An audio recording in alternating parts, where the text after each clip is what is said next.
Hi folks, this is Kyle from KCM Spirits. I got a lot of positive reception from the first video I made, so I figured I would do another one. I guess, pretty logical. um, you can see that we've got some clear shelves here. This isn't because I drank this all since the last video. We are moving our base of operations as we mentioned prior, so that's something that's going on currently. We're just packing up and getting everything ready to go. But we have a tasting coming up next week, actually today, and we felt it would be beneficial to kind of hype up the tasting with the video. But instead of going through and talking about Old Pulteney, which will be the feature of this video, or the tasting next Wednesday, I figured I would do something different and actually talk about something completely outside of Old Pulteney. In fact, this is one area where Old Pulteney does really well, but even they have kind of succumbed to the trend of the non-age statement thing.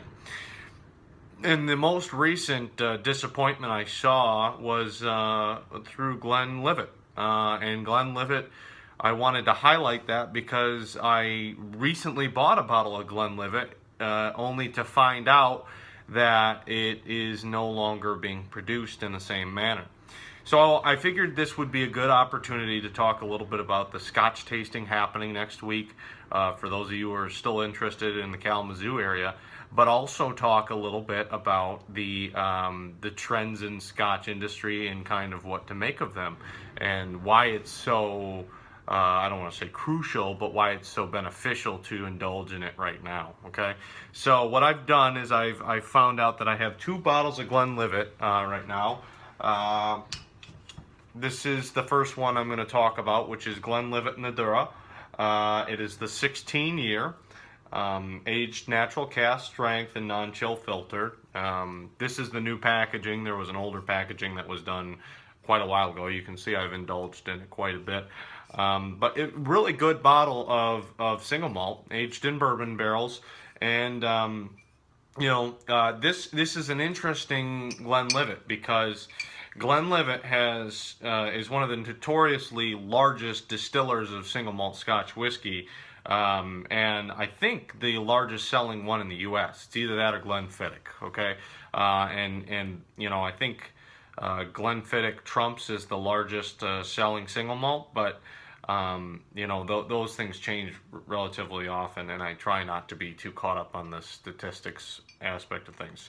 Needless to say, this is definitely in your top producers of single malt Scotch whiskey, and the interesting thing about it is a lot of the larger distilleries try to get away with a lot of hoaxy type stuff. And what I mean by that is that a lot of them chill filter their whiskeys. They bottle it at relatively low proofs because lower proofs means they can bottle more of it. I mean, it's just math. The more water you add, the more there is, right? And then the other portion of it is just that, there's this huge trend of getting away from age statements, of bottling things without telling you how old they are. And I'll talk about the significance of that later.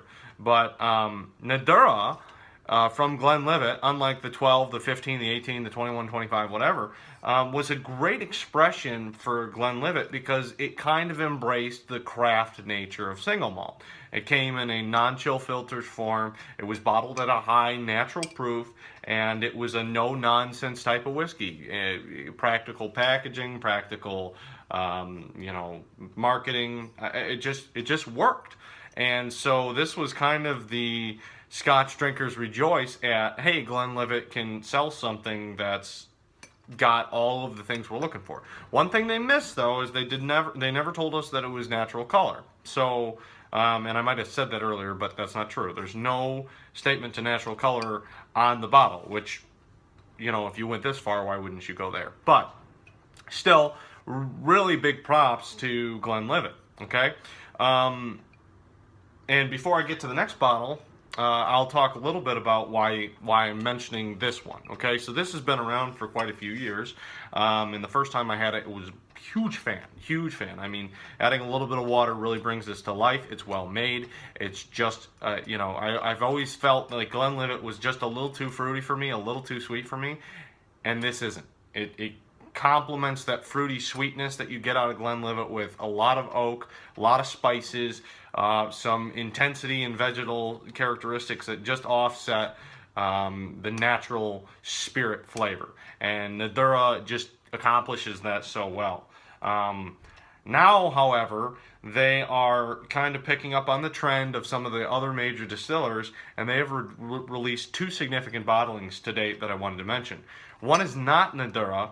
It is the Founder's Reserve, which, as I understand it, is a non-age statement whiskey that's really just bare bones, right? And I haven't done a whole lot of research on what that whiskey is because it's not the highlight of this video, but it was a huge disappointment to see them throwing out another non-age statement whiskey into the marketplace. And for me, I've heard a lot of things, well, demand is up and supply is down and blah, blah, blah.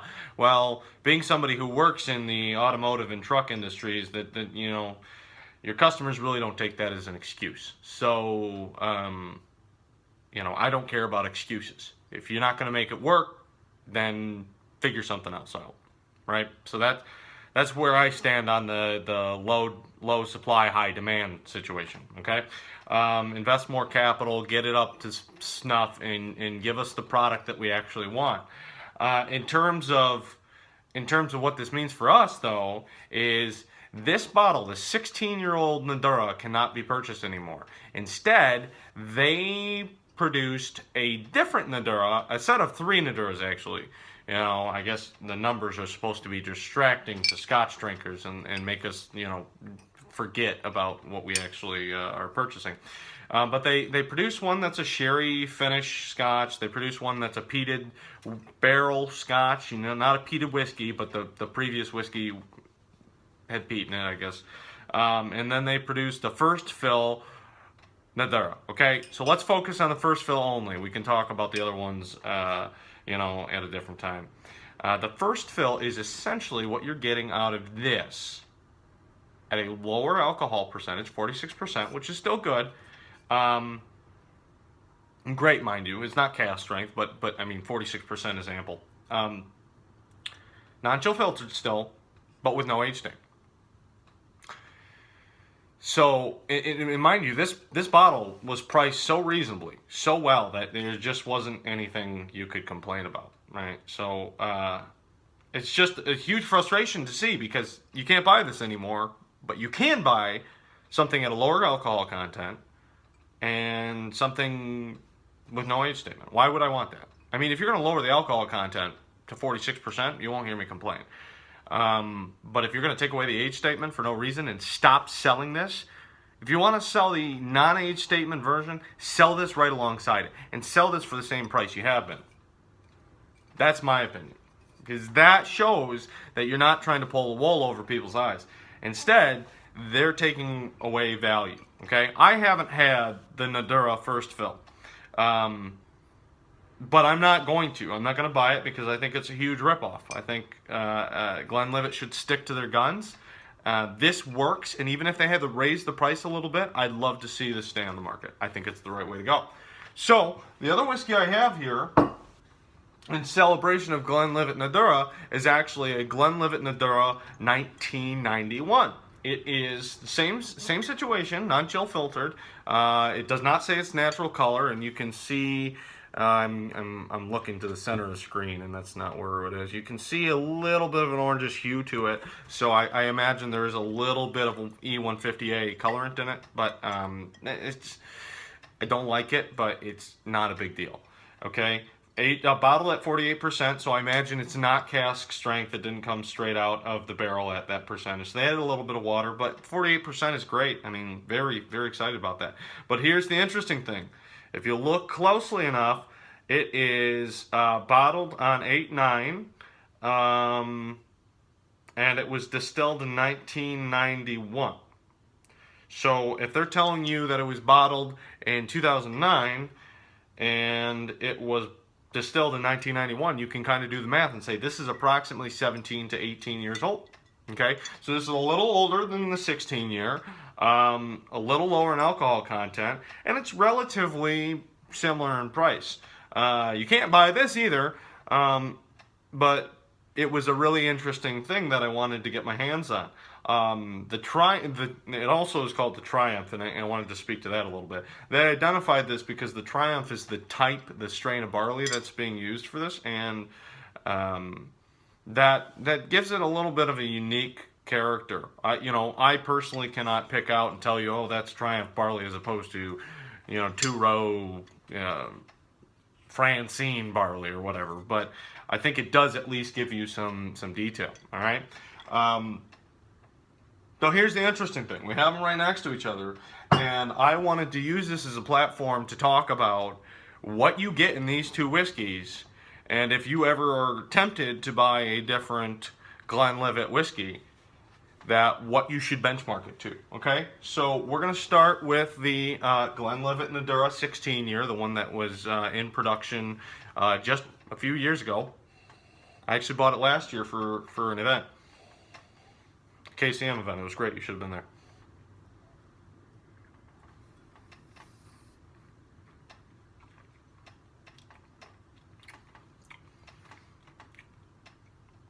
You know what? A natural alcohol at the 55%. This one's a bit of a doozer. It is really lively, very alcoholic. You still get a great barley presence. You get an interesting fruitiness like stewed apples and a little bit of banana, interestingly enough. You get a good woodiness into it, like the oak presence is good, not overdone. For 16 years, I think it's just the perfect balance. Kind of skipped over the nose here a little bit, but I think part of the reason why is because I want to add just a tad bit of water to it, or a lot of water, depends on how you want to consider it, just to free up and break up that alcohol a little bit to bring it down to a reasonable proof. I think 55 is just not where it's meant to be drank. I mean, it should be bottled there, don't get me wrong, but I think just a little bit of water will be good for it. Okay, so I've brought some water along. If you watch through this whole video, I'll be really impressed. I'm just going to start with just like about a teaspoon, So a lot of people get this really, really bad vibe from adding water to whiskey, and we just have to dispel that, right? Adding water to whiskey is by no means sacrilege. It's not blasphemy. There's no religious context to it at all, I promise. It's just a way of balancing things out. There's a right way to do it, and every whiskey has its own amount of water, but that's, buy a bottle. You have a lot of glasses to experiment with and figure out what works, okay? You don't have to add water, but I don't think you're going to get what you want out of it by not adding water, okay? As soon as you add water, it starts freeing up. You get that delicious fruitiness you want out of Glenlivet, but it's just not too overbearing. It's not too sweet. You don't get that just yucky, almost syrup sweetness, right? But spicy too, really spicy. Good blend of like clove and a little bit of pepper, some saltiness. It just does a good job representing what it is. And I don't want to get too much. You can go places and listen to reviews that go into, talk about everything. But I just want to give you an impression of what we're experiencing here.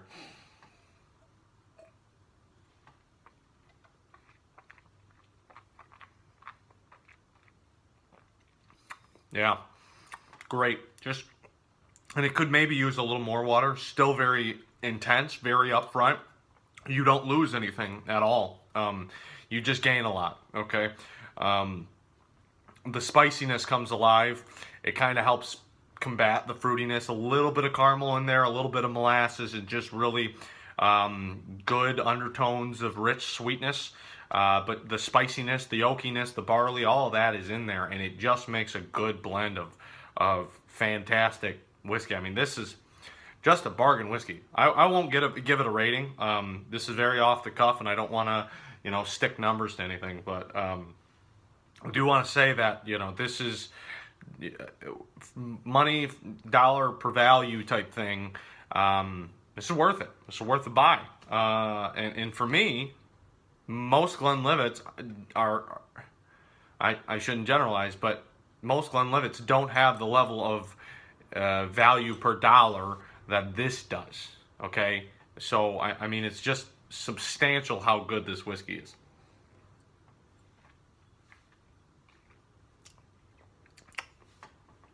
Now, let's talk. I know I'm running on 15 minutes here, so you guys are, anybody who's still watching, if anybody, is bored at this point, but let's talk a little bit about the Triumph. Instantly, I mean, without adding water, very soft, very forward vanilla, delicate malt, a little bit of floral notes. I mean, these are classic Speysides, make no mistake, but just a really soft-spoken whiskey, in comparison to the outspoken 16-year.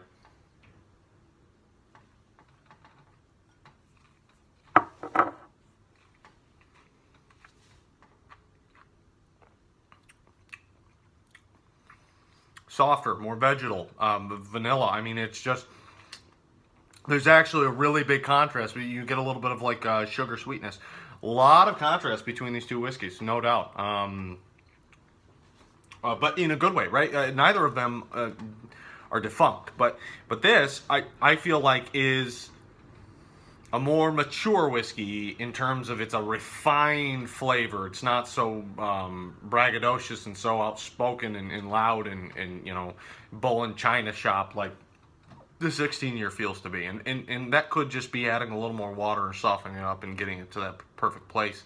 But it just, even still, the maltiness, the vanilla, what you get out of this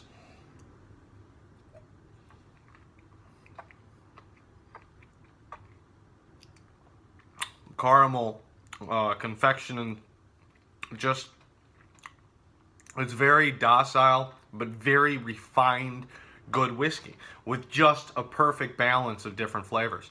Now I'm gonna add some water to this one as well, just because we'd like to see what happens when you do. It's not too old at 18 years, so what's the worst that can happen? And again, nowadays we're paying upwards of $150, $200 for 18-year-old whiskeys, which is just insane. I mean, and years ago, and I'm talking 2 years ago, right? I haven't been drinking whiskey for that long. It was $90, $100 for a bottle of 18-year-old whiskey, and that was reasonable. So the trend is definitely going up. So if you can get the experience now and understand what it's like now, it's worth it, because it's gonna be priced out of our palates, I guess. Stays soft. Still very forward and vanilla in the nose, but a lot of sweetness, a lot of delicate sweetness in there. Not rich sweetness, right? It's not the type of sweetness that you dread. It's very delicate. It's soft-spoken sweetness that is really enjoyable. And there's a complex malt and a complex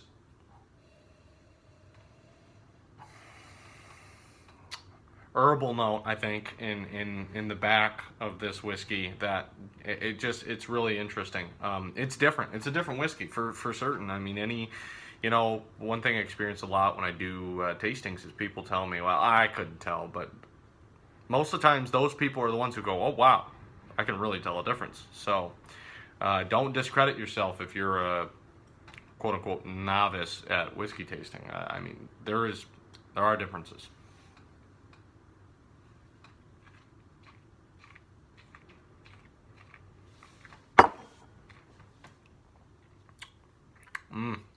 Really, adding water does a ton for this. Really brings forward that spiciness, that intensity that you're getting in the 16 year. Clove is all over the place. I mean, just with a little bit, actually, a little bit of mintiness in the aftertaste, and just, I know it sounds weird. A lot of people go, really, for Scotch? Like, and it's not like taking a breath mint necessarily, but it is just a slight tad of like that eating raw mint leaves, you know. It's just you know, but just, I can't tell you enough. It's a great whiskey.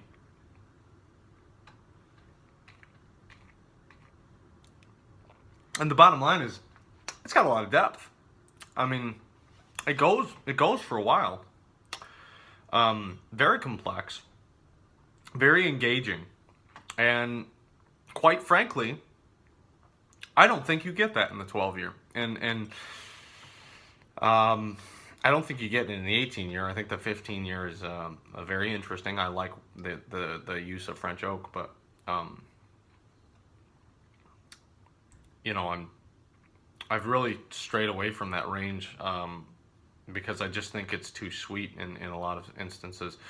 But these two Nadurras that I'll mention, you cannot buy anymore. Fantastic, really good expressions. And I guess the point of this video, outside of saying, hey, there's a lot to talk about in the world of Scotch, you should come to the tasting. Come to the tasting.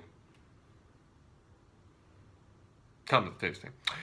Outside of that, I wanted to mention how it's a real shame that distillers are axing more and more of the good things that they've done because they either can't afford to do it or the profit margins are not, you know, desirable enough. There's more opportunity for profit margins.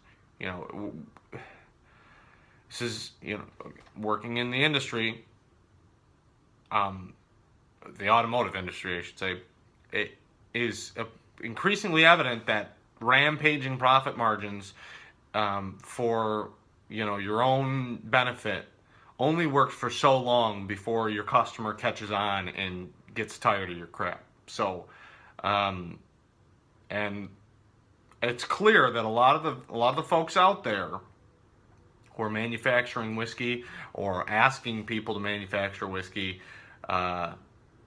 think ignorance out of the Scotch tasting crowd or the whiskey drinking crowd. So let's try and combat that with knowledge, right? Okay, so this video has definitely gone on for too long. If you watch this far, God bless you. We will again try and put out a lot of stuff and have some conversation about it as much as possible. This is a little easier than writing up reviews right now just because of the time commitment and my laziness. And so we hope you enjoy, and we're hopeful that you'll consider or attend the March tasting on the 23rd. And we'll talk to you soon. Take care.